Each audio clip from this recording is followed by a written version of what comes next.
Good evening students. Technical classes के online platform में आपका स्वागत है। Today we will discuss about the syllabus of FMHM. तो हम लोग आज एफएमएचएम एक पेपर है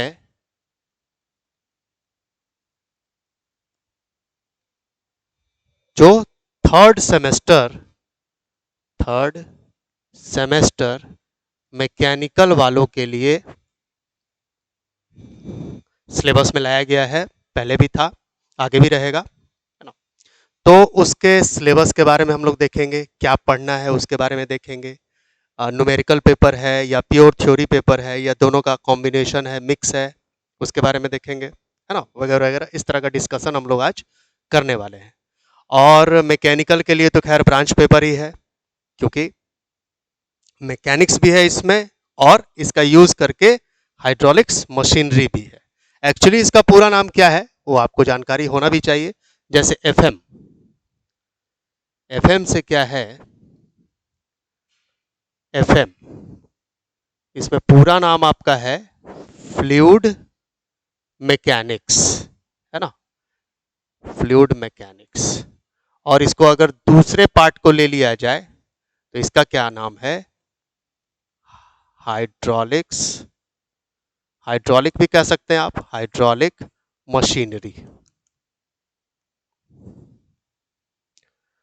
तो मिला जुला के आप कह सकते हैं कि ये जो आपका एक पूरा पेपर है जिसका नाम एफएमएचएम है, ये एक्चुअली दो पार्ट का है। ठीक है, तो एक्चुअली भी ये है ही दो पार्ट का। इसमें होता क्या है कि अगर आप हायर क्लासेस में जाएंगे डिप्लोमा के बाद तो आपको पता चलेगा कि ये एक सेमेस्टर में आपको फ्लूइड मैकेनिक्स बताया जाएगा और किसी नेक्स्ट सेमेस्टर में आपको मशीनरी के बारे में बताया जाएगा। लेकिन डिप्लोमा लेवल में क्या किया है कि दोनों को कंबाइन किए हुए हैं। तो आपको इसमें कंबाइन किया है तो कितना पढ़ना है, क्या करना है, इन सब चीज़ों का कंफ्यूजन हो सकता है ना। इन सब चीज़ों के बारे में आपको लगेगा, क्यूरियोसिटी होगी कि भाई क्या है ये। हायर लेवल पे 2 सेमेस्टर में पढ़ाया जाता है, हम लोगों को एक ही सेमेस्टर में डाल दिया गया है, तो क्या दिक्कत है या क्या पॉजिटिविटी है, ये भी आप कह सकते हैं। तो मोस्टली आपको इसके बारे में पढ़ना है। ठीक है, मतलब इस पेपर में ज्यादातर आप ये सीखेंगे फ्लूइड मैकेनिक्स के बारे में, और उसको यूटिलाइज करके हम लोग सीखेंगे हाइड्रोलिक मशीनरी के बारे में। जैसे सिंपल है, अब जैसे हमने कह दिया कि ऐसे लिख के दिखाओ, है ना। तो ऐसे लिखने के लिए पहले तो भाई ए बी सी डी का जानकारी होना चाहिए, तभी हम कुछ लेटर लिख सकते हैं, ऐसे लिख सकते हैं, कुछ पैराग्राफ बना सकते हैं, सेंटेंस बना सकते हैं, उसी तरह की बात है। तो अगर आपको फ्लूइड मैकेनिक्स पता है तो मतलब बेसिक पता है, एबीसी आप जान रहे हैं, और उस थ्योरी का इस्तेमाल करके, बेसिक का इस्तेमाल करके, कॉन्सेप्ट लेके आप उससे कुछ यूज करेंगे, अप्लाई करेंगे, उसका कुछ एक एप्लीकेशन लाएंगे, कुछ मशीनरी बनाएंगे, वगैरह वगैरह, है ना। जैसे सेंट्रीफ्यूगल पंप है, हम लोग घर में भी आजकल छोटे लेवल पे यूज करते हैं, इंडस्ट्री में बड़े लेवल पे यूज है। हम लोग रेसिप्रोकेटिंग पंप यूज करते हैं, जो अपने लैंग्वेज में कहते हैं कि भाई ये चापाकल है, तो रेसिप्रोकेटिंग पंप है। तो रेसिप्रोकेटिंग पंप किसी ने बनाया ही होगा, सेंट्रीफ्यूगल पंप किसी ने तो बनाया ही होगा। तो उसके पीछे कुछ तो थ्योरी होगा, कुछ तो कॉन्सेप्ट होगा। तो वो सारी कॉन्सेप्ट जो है इसमें छिपा हुआ है फ्लूइड मैकेनिक्स में। अब इसका यूज करके, कॉन्सेप्ट का यूज करके हम लोग उसको अप्लाई कर देते हैं, कोई चीज बना लेते हैं जो हमारे टूडेज लाइफ में, जनरल लाइफ में या इंडस्ट्री में यूज आ जाता है। तो उसको हम लोग मशीनरी का नाम दे दिए, हाइड्रोलिक मशीनरी बना के हम लोग आजकल इलेक्ट्रिसिटी डेवलप कर रहे हैं, है ना। बहुत बड़े पैमाने पे, लार्ज स्केल पे हम लोग कर रहे हैं। तो वही सब चीजें हैं। तो हम तो ये कहना चाहेंगे कि मोस्टली यही डोमिनेट करेगा यहाँ पे, और इसका जानकारी भी होना चाहिए, और पूरी तरह से ब्रांच पेपर है। ओके, तो पढ़ना क्या क्या है इसको देखते हैं। ठीक, कुछ कुछ चीजें ऐसी हैं इसमें जो आपको ऑलरेडी आपको पता होगा, ऑलरेडी आप उसके बारे में सुने होंगे, जानते होंगे, विद डेफिनेशन, यूनिट, वेक्टर है कि स्केलर है, क्या है, वगैरह वगैरह सब लोग जानते होंगे। और कुछ कुछ है जो एकदम नया आएगा, जो एकदम नया आएगा। लेकिन अब जो डिप्लोमा का सिलेबस बनाया है, जैसे फिजिक्स 1 में, है ना, तो फिजिक्स 1 जो आया है, लगता है 1-1.5 साल पहले उसका नया सिलेबस जो रिवाइज हुआ है, उसमें इन लोग किया क्या है कि फ्लूइड मैकेनिक्स का भी कुछ दे दिया था। आप देखे होंगे, आप पढ़े ही होंगे, तो उसमें एक हाइड्रोलिक्स करके टॉपिक था फ्लूइड मैकेनिक्स में। तो वो क्यों इंट्रोड्यूस किया है? वो इंट्रोड्यूस किया है ताकि थर्ड सेमेस्टर में आप पूरी तरह से पढ़ सके और समझ सके। एक और चीज उसमें इंट्रोड्यूस किया होगा, उस यूनिट का तो नाम हमको याद नहीं आ रहा है, लेकिन उसमें स्ट्रेस था, स्ट्रेन था, ये सब चीजें थी, है ना, स्ट्रेस स्ट्रेन था, हमको लगता है प्रॉपर्टीज ऑफ मैटर करके शायद नाम था। तो ये क्यों इंट्रोड्यूस कर दिया? ताकि आप एसओएम, स्ट्रेंथ ऑफ मटेरियल, या मॉस भी बोलते हैं लोग, मैकेनिक्स ऑफ सॉलिड, आप पढ़ सके। ये सब इंट्रोडक्शन इसीलिए किया है। हीट के बारे में भी था ताकि आप थर्मल में जा सके। तो ये सारे आपके ब्रांच पेपर हैं, इसीलिए फिजिक्स 1 में थोड़ा सा इंट्रोडक्शन दे दिया था ताकि स्टूडेंट पढ़ ले, समझ के रखे कि भाई आगे इसके डेप्थ में जाना है। तो उसी से 3 बट सकता है, आप कह सकते हैं उसी से 3 बट जाएगा। एक ये बट जाएगा जो आपको आ गया एफएमएचएम, दूसरा बटेगा जो आपका सॉम या मॉस जो भी नाम रहे वो आ जाएगा, स्ट्रेंथ ऑफ मटेरियल, और तीसरा आपका थर्मल पार्ट 1, और आगे के सेमेस्टर में थर्मल पार्ट 2 भी आएगा। ओके, तो चलते हैं हम लोग काम की तरफ। इसका हम लोग रिव्यू कर डालते हैं कि क्या क्या है, जल्दी में थोड़ा शॉर्ट में हम लोग देखते हैं कि क्या क्या पढ़ना है। तो सबसे पहला यूनिट क्या है उसको देखते हैं। सबसे पहला यूनिट है, आप लोग इसको डाउनलोड भी कर सकते हैं, आपके पास रहेगा और रहना भी चाहिए, सिलेबस आपका ही है और आप ही के लिए बनाया गया है, आपको पढ़ने के लिए एक कंटिन्यूटी मेंटेन करके, इसीलिए आपके पास इसेंशियल मस्ट होना चाहिए एकदम। इसी हिसाब से आप पढ़ पाएंगे और इसी हिसाब से जज कर पाएंगे खुद को और जान पाएंगे कि क्या इंपॉर्टेंट है, क्या फर्दर पढ़ाई में यूज है, किसको नेग्लेक्ट भी किया जा सकता है। नेग्लेक्ट वैसे मेरे हिसाब से नहीं करना चाहिए, लेकिन एग्जाम के समय कुछ कुछ नेग्लेक्ट किया भी जाता है, उसका भी एक स्ट्रेटजी होता है। तो सबसे पहला क्या है, पहले यूनिट 1 की हम लोग बात करेंगे, प्रॉपर्टीज ऑफ फ्लूइड। आप देख सकते हैं ये मैकेनिक्स का पार्ट है, ये फ्लूइड मैकेनिक्स का पूरा पार्ट है। प्रॉपर्टीज नाम से ही क्लियर है, प्रॉपर्टीज ऑफ फ्लूइड। इसमें हम लोग क्या करेंगे कि फ्लूइड का कुछ कुछ प्रॉपर्टी जानेंगे। और आपने जनरल मैकेनिक्स पढ़ा होगा जिसका नाम था इंजीनियरिंग मैकेनिक्स, उससे थोड़ा सा डिफरेंट है। जो वाटर का गेम होता है, जो लिक्विड का गेम होता है, जो गैस का गेम होता है, वो थोड़ा अलग होता है ना। खास करके हम लोग लिक्विड में जा रहे हैं, फ्लूइड है तो उसमें बात करेंगे फ्लूइड मैकेनिक्स में, तो वो एक अलग चीज है। जैसे बायंसी, बायंसी तो खैर सिलेबस में नहीं है, लेकिन बायंसी का नाम आपने सुना ही होगा। बायंसी का एक अलग थ्योरी होता है। हाइड्रोस्टैटिक फोर्स लेकिन पढ़ना होगा, उसका एक अलग थ्योरी होता है जो कि इंजीनियरिंग मैकेनिक्स से थोड़ा सा डिफरेंट है।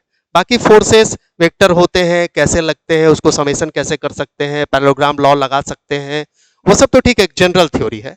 लेकिन और भी बहुत सारी चीजें हैं जो डिफरेंट होंगी फ्लूइड मैकेनिक्स में, एफएमएचएम में।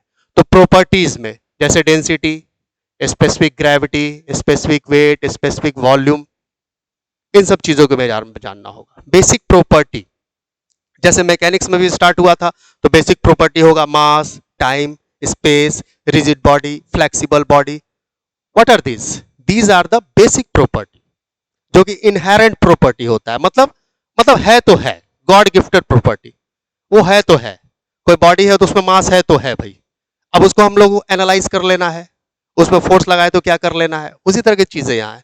फ्लूइड है तो उसका भाई डेंसिटी तो कुछ होगा, वाटर का कितना होगा, एचजी का कितना होगा, हमारे चारों तरफ जो हवा है वातावरण में उसका कितना होगा, वगैरह वगैरह, ये बेसिक है। Specific gravity, specific gravity density के ही कंपेयर में है। आप कोई सामान उठाते हैं, कोई मान लिया आप पेट्रोल ही उठा लिए, petrol is also a fluid, liquid है। अब उसका डेंसिटी जो है वाटर के डेंसिटी के रेस्पेक्ट में क्या रिलेशन है उसके बारे में बताता है, ये सब बेसिक है। तो ये सब फिजिक्स 1 में भी थोड़ा बहुत इंट्रोड्यूस किया हुआ है। अब विस्कोसिटी, विस्कोसिटी के बारे में भी है इंट्रोडक्शन ऑलरेडी फिजिक्स 1 में, इसीलिए हमने पहले कहा कि इंट्रोड्यूस किया गया है ताकि थोड़ा बहुत आप लोग देख के रखें, उसके बाद इसमें डेप्थ में जाएं। अब इससे हम यही 4 टाइप का न्यूमेरिकल है, और ऐसा नहीं है कि आपने एक न्यूमेरिकल बनाया तो चारों बन जाएगा, नहीं, चारों अलग अलग डिफरेंट डिफरेंट टाइप के न्यूमेरिकल है।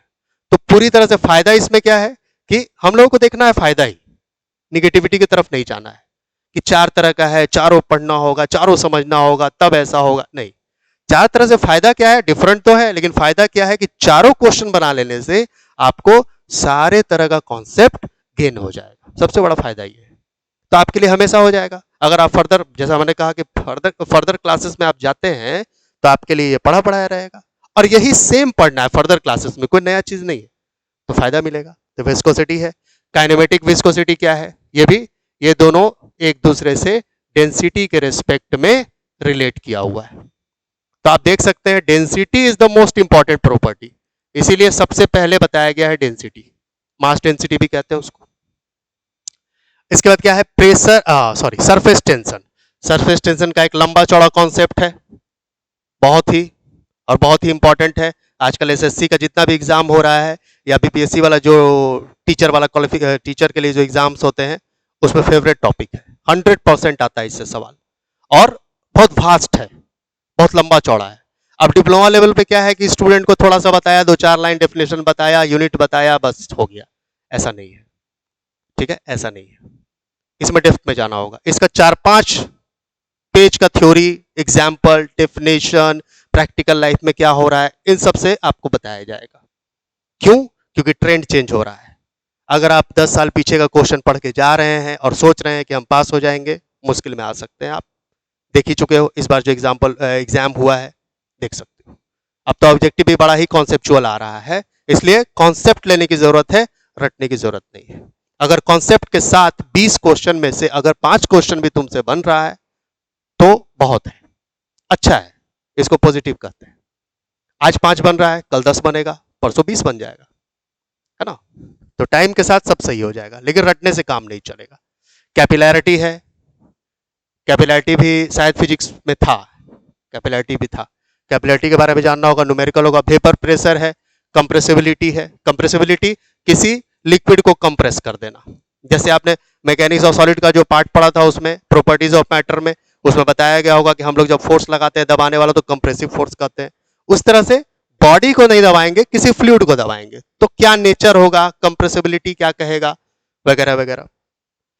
तो इन सब चीजों के बारे में हम लोग देखेंगे। इसी का क्या है, फ्लूइड प्रेशर मेजरमेंट, मतलब इसमें क्या करना है, प्रेशर को मेजर कर लेना है।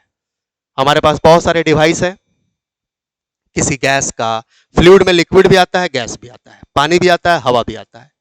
तो किसी पाइप में अगर पानी फ्लो हो रहा हो तो कितना प्रेशर एक्सर्ट कर रहा है, उसको मेजरमेंट करने का तरीका बहुत ही इंपॉर्टेंट है, इससे न्यूमेरिकल रहता ही रहता है। अगर उसी पाइप में अगर कोई गैसियस मीडियम फ्लो हो रहा हो तो उसका क्या प्रेशर होगा। अलग अलग डिवाइस है, piezometer, simple manometer, U tube manometer, differential manometer, pressure गॉजेज हैं, वगैरह वगैरह, बहुत सारी चीजें। तो उन सब का कॉन्सेप्ट बस एक है, बनावट अलग अलग है। सिंगल कॉलम मैनोमीटर है, माइक्रोमीटर है, ये सब सारे बनावट अलग, कॉन्सेप्ट एक, तो बहुत ही आसान है ये है। उसके बाद प्रेशर कितने तरह के होते हैं, वैक्यूम किसको कहते हैं, गेज किसको कहते हैं, एटमॉस्फेरिक किसको कहते हैं, एब्सोल्यूट किसको कहते हैं, ये सब है। मॉडर्न प्रेशर गॉज भी आपको पढ़ना है, जो कि प्योर मैकेनिकल में आता है, मैकेनिकल भी नाम इसका रहता है, मैकेनिकल गेज। तो इसका कंस्ट्रक्शन पढ़ना है, वर्क कैसे करता है। जो भी आज गाड़ी में हवा भरवा रहे हो टायर में, इसी से हो रहा है, वही है जो देखते हो मीटर रखे रहता है, जिससे चेक करता है, नापता है, वही। फिर उसके बाद concept of total pressure force, immersed body. किसी बॉडी को अगर हम पानी में डुबा दें, ठीक है, किसी बॉडी को अगर ये पानी का लेवल है, इसमें यहां डुबा देते हो, तो ये कितना पानी, अब इसके ऊपर पानी है तो प्रेशर तो लगाएगा ही, और प्रेशर लगाएगा, इसको एरिया मिल चुका है, तो P is equal to pressure force by area. तो ये निकालना है, P इंटू ए, जितना प्रेशर निकलेगा रो जी एच होता है। ये रो जी एच कहां से आएगा, ये आप यहीं से जान जाएंगे, और एरिया से गुना कर देंगे, बहुत ही आसान है, ठीक है। चलिए, तो ये सब बेसिक प्रॉपर्टी सब है। आप प्रॉपर्टी कितना जानते हैं, प्रेशर कैसे मेजर होता है, उसका यूनिट क्या आता है, उसको मेजर करने का अलग अलग डिवाइस हम लोग जो बनाए हैं वो होता कैसा है, दिखता कैसा है, थ्योरी क्या क्या है, वगैरह वगैरह, ठीक है। अब एक बार प्रेशर मेजर कर लिए, एरिया मेरे पास है, बस प्रेशर और एरिया के हेल्प से आप प्रेशर फोर्स जो कि न्यूटन में आएगा उसको निकाल सकते हैं। नेक्स्ट क्या है, नेक्स्ट है फ्लूइड फ्लो। अब इसमें नाम से ही क्लियर है कि फ्लूइड फ्लो में हम चल रहे हैं। अब लिक्विड जो है चलना शुरू करेगा। अब ये जो था इसमें स्टैटिक्स में रहेगा। यूनिट 1 वाले सारे चीज मोस्टली स्टैटिक्स हैं, लेकिन जैसे ही आप यूनिट 2 में आते हैं तो आपको थोड़ा सा डायनेमिक्स, पूरी तरह से तो नहीं, आप कह सकते हैं काइनेमेटिक्स। काइनेमेटिक्स जानते हैं, जिसमें हम लोग फ्लो के बारे में पढ़ते हैं, मोशन के बारे में पढ़ते हैं। एक्सक्लूड कर देना है काउज ऑफ मोशन, तो उस तरह का टॉपिक आप समझ सकते हैं, वही ये टॉपिक है। तो फोर्स का इन्वॉल्वमेंट अभी नहीं, आगे जाके फोर्स का इन्वॉल्वमेंट हो सकता है, देखते हैं इसमें सिलेबस में। तो टाइप्स ऑफ फ्लो है, पाथ लाइन किसको कहते हैं, स्ट्रीम लाइन। अब जो भी फ्लो करेगा ऐसे, अब यहीं पे डेफिनेशन बहुत आसान है, पाथ लाइन। अब कहीं भी फ्लूइड फ्लो हो रहा है ऐसे, किसी एक पॉइंट को हमने पकड़ लिया, किसी एक पॉइंट को नहीं कह सकते हम लोग, एक पार्टिकल को, उसके फ्लूइड के पार्टिकल को। अब वो जैसे जैसे जाएगा, जैसे जैसे पाथ वो बनाएगा, इसी को पाथ लाइन कहते हैं। आपके गाड़ी में अगर जीपीएस लगा हुआ है तो आप जैसे जैसे जाते हैं तो उसका एक पाथ लाइन बन जाता है, ट्रेस कर लेता है कि आप पहले यहाँ गए, फिर लेफ्ट लिए, फिर राइट मुड़े, फिर रुक गए, है ना। तो उसी को पाथ लाइन कहते हैं। वो 4 व्हीलर का पाथ लाइन हो गया, ये फ्लूइड पार्टिकल का पाथ लाइन हो गया। तो ये सब चीजें हैं। कंटिन्यूटी इक्वेशन बहुत इंपॉर्टेंट है। वाटर अगर फ्लो करे, कहीं भी किसी पाइप में फ्लो करे और विदाउट डिसकंटिन्यूटी, मतलब एकदम कंटिन्यूअस फ्लो है, रेगुलर फ्लो है, सब कुछ है, तो उसको कंटिन्यूटी हम लोग कहते हैं कि फ्लो जो है कंटिन्यूअस है। लेकिन उसका इक्वेशन कैसे जनरेट होगा, इसके बारे में जानना है हम लोगों को। बर्नौलीज थ्योरम आ गया। बर्नौलीज थ्योरम में आप एनर्जी के फॉर्म में जा सकते हैं। एनर्जी, बर्नौलीज थ्योरम जो है एनर्जी पे बेस्ड है, उसको आपको प्रूफ भी करना होगा और उससे न्यूमेरिकल भी आते हैं, बहुत इंपॉर्टेंट है। एक अपने लैंग्वेज में आप कह सकते हैं कि स्टैटिक से डायनेमिक्स में एंट्री हम लोग करेंगे, मतलब हम लोग पास्कल लॉ से हम लोग घुस जाएंगे बर्नौलीज लॉ में, ऐसा समझ सकते हैं। तो पास्कल लॉ जो है स्टैटिक्स के लिए वैलिड है, लेकिन बर्नौलीज में मोशन होने लगता है। अब एनर्जी, हमने पहले कहा कि एनर्जी पे कंजर्व है, तो एनर्जी है तो भाई आपको फोर्स तो कंसीडर करना ही होगा। तो आप कह सकते हैं स्टैटिक से डायनेमिक्स में हम लोग जैसे ही आएंगे, मतलब पास्कल से हम लोग आएंगे बर्नौलीज में। बर्नौलीज का फिर आपको एप्लीकेशन है, हमने पहले ही कहा कि बर्नौलीज काफ़ी इंपॉर्टेंट है, तो इसका एप्लीकेशन आपको मिलेगा। एप्लीकेशन है venturi meter, orifice meter, pitot tube, बहुत इंपॉर्टेंट है। आजकल ऑब्जेक्टिव में भी आता है कि वेंचुरी मीटर क्या मेजर करता है, डिस्चार्ज। ऑरफिस मीटर क्या मेजर करता है, डिस्चार्ज। पिटॉट ट्यूब क्या मेजर करता है, वेलोसिटी। ये सब भी पूछता है आजकल। तो ये तीन बहुत ही इंपॉर्टेंट है, ये तीनों बर्नौलीज के ही प्रिंसिपल पे बना हुआ है। डेरिवेशन फॉर डिस्चार्ज, देखिए तीनों का आपका डिस्चार्ज को डिराइव करना है, कोफिशिएंट ऑफ डिस्चार्ज को देखना है, और न्यूमेरिकल भी इसमें आते हैं। काफी आसान न्यूमेरिकल सब आएगा। चलिए नेक्स्ट आते हैं, फ्लो थ्रू पाइप्स। अब फ्लो थ्रू पाइप्स नाम तो है, तो पाइप में जब पानी या लिक्विड कोई भी फ्लो करेगा तो लेमिनार किसको कहते हैं, टर्बुलेंट किसको कहते हैं। लेमिनार जब आराम से, ये भी फिजिक्स में था, याद आ गया, फिजिक्स 1 के टॉपिक में ये छोटा सा लास्ट में दिया हुआ था, ठीक है। तो जब आराम से लेयर बाय लेयर चले तो वो क्या है, वो लेमिनार है। लेकिन अगर इधर उधर होने लगे, जिगजैग मोशन होने लगे, तो वो क्या है, टर्बुलेंट है। कैसे पहचानेंगे, रेनॉल्ड्स नंबर के हेल्प से हम लोग पहचानते हैं। अगर 2000 से कम है तो लेमिनार है, अगर 4000 से ज्यादा है तो टर्बुलेंट है। ये सब तरीका आपको पढ़ना है, लेकिन मेनली इसमें पढ़ना है लॉसेस, मेनली इसमें लॉसेस पढ़ना है ना। किसी भी पाइप में, अब पाइप है, ये पाइप का अंदर भाई सरफेस है, ये पाइप है तो इसके अंदर सरफेस तो है। अब इस पर कोई भी चलेगा तो ये सरफेस से घिसेगा, भले ही लिक्विड चल रहा हो, तो घिसने की वजह से फ्रिक्शन डेवलप होगा, फ्रिक्शन की वजह से लॉस होता है, वो मेन है। उस लॉस को इसमें मेन पढ़ना है। डार्की का थ्योरी दिया हुआ है, इसमें नाम भी लिखा हुआ है, डार्की इक्वेशन। तो ये सब इसमें हम लोग कैलकुलेट करेंगे, डेराइव भी करेंगे, और न्यूमेरिकल तो खैर है। चलिए यूनिट 3 की ओर चलते हैं। अब यूनिट 3 में आप कह सकते हैं कि थोड़ा सा मशीनरी की ओर चलेंगे, थोड़ा सा, अभी पूरी तरह से मशीनरी में नहीं जाएंगे, लेकिन थोड़ा सा हल्का इंट्रोडक्शन। इंपैक्ट ऑफ जेट, जैसे जेट किसको कहते हैं, पानी जब काफी तेज निकलेगा, ये पानी बहुत तेजी से निकल रहा है, इसको कहते हैं जेट। तेज आखिर निकलेगा कैसे, नोजल लगा के, ये हम लोग नोजल लगाते हैं। अब इसमें क्या है, इस पानी का कुछ मास भी है और इसमें वेलोसिटी भी है, तो मोमेंटम हो गया, m into v is the momentum. अब इसके आगे कोई भी चीज अगर हम लोग रख दें, कोई भी चीज, वो चीज स्ट्रेट रहे, कर्व रहे। अब जैसे ही कर्व हो जाएगा तो टरबाइन बन जाएगा, ये टरबाइन का ब्लेड हो जाएगा जिससे बिजली डेवलप हो रहा है। तो हमने पहले मान लिया स्ट्रेट ही रखा, अब इस पे अटैक करेगा तो इसको धक्का दे सकता है, पुश कर सकता है, उसको ठेल सकता है, आगे की ओर बढ़ा सकता है। और आगे की ओर बढ़ाने का क्या मतलब है? फोर्स आपने लगाया ही है और आगे बढ़ भी रहा है। Force into distance is the work done. तो इससे आप काम ले सकते हैं। वही काम लेते हैं टरबाइन में। टरबाइन के ब्लेड को कर्व बना देते हैं। क्यों कर्व बनाते हैं उसके पीछे भी रीजन है, बताया जाएगा। तो कर्व बना के हम लोग पानी का इस पे अटैक कराते हैं, कभी ऐसे अटैक कराते हैं, कभी ऐसे भी अटैक कराते हैं और इसको चलाते हैं, है ना। मोमेंटम के हेल्प से हम कह सकते हैं कि वर्क डन में कुछ काम किया जा रहा है। ये सब करना है आपको, सिंपल न्यूमेरिकल सब है। देखिए लिखा हुआ भी है इसमें, आप देख सकते हैं सिलेबस में। फिक्स्ड पहले करना है, फिर मूविंग वर्टिकल प्लेट साफ साफ लिखा हुआ है, मतलब प्लेट पहले आपको वर्टिकली लगाना है। फिर कर्व भी लिखा हुआ है, प्लेट को कर्व करना है ना, with special reference to turbine, with special reference to turbine. तो इसका क्या मतलब है कि टरबाइन के रिस्पेक्ट में। तो ठीक है, नेक्स्ट में आते हैं हम लोग, थोड़ा सा लगे। अब जैसे नेक्स्ट में क्या है, तो हम लोगों ने किया क्या कि इंपैक्ट ऑफ जेट हम लोगों ने देख लिया, है ना। तो इंपैक्ट ऑफ जेट का जो भी थ्योरी है, कॉन्सेप्ट है, उससे अब हम लोग टरबाइन में जाएंगे। टरबाइन एक्चुअल है, एक्चुअल चीज जो है हमारे काम का, वो टरबाइन है। टरबाइन इस तरह का होता है, इसमें ऐसे ऐसे ब्लेड लगे होते हैं, यहां हम लोग जेट लगाते हैं, पानी का जेट, और ये इसको ऐसे अटैक करता है और ये घूमता है, जिससे हम लोग को रोटेशनल पावर मिलता है, मैकेनिकल पावर भी कह सकते हैं हम। और इससे हम लोग शाफ्ट लगा के जनरेटर चलाते हैं, इलेक्ट्रिसिटी डेवलप होता है। तो जनरेटर और इलेक्ट्रिसिटी वाला अपना काम है नहीं, वो इलेक्ट्रिकल वाला करेगा। तो हम लोग को इस पे देखना है फोर्स का इम्पैक्ट, कितने वेलोसिटी से इम्पैक्ट, निकला पानी टकरा के तो वेलोसिटी का क्या है, वगैरह वगैरह। तो वेलोसिटी ट्रायंगल इसमें बनाया जाता है, जिससे न्यूमेरिकल बनते हैं। तो वही है, अगर अटैक करेगा तो भाई वर्क डन होगा ही, क्योंकि डिस्प्लेस हुआ। तो वर्क डन कितना, पावर कितना, एफिशिएंसी कितना, वगैरह वगैरह। ठीक है, तो ये आप कह सकते, चौथा यूनिट जो है इसको आप कह सकते हैं एप्लीकेशन है, किसका? फ्लूइड मैकेनिक्स का, या कह सकते हैं हाइड्रोलिक मशीनरी में हम लोग घुस गए।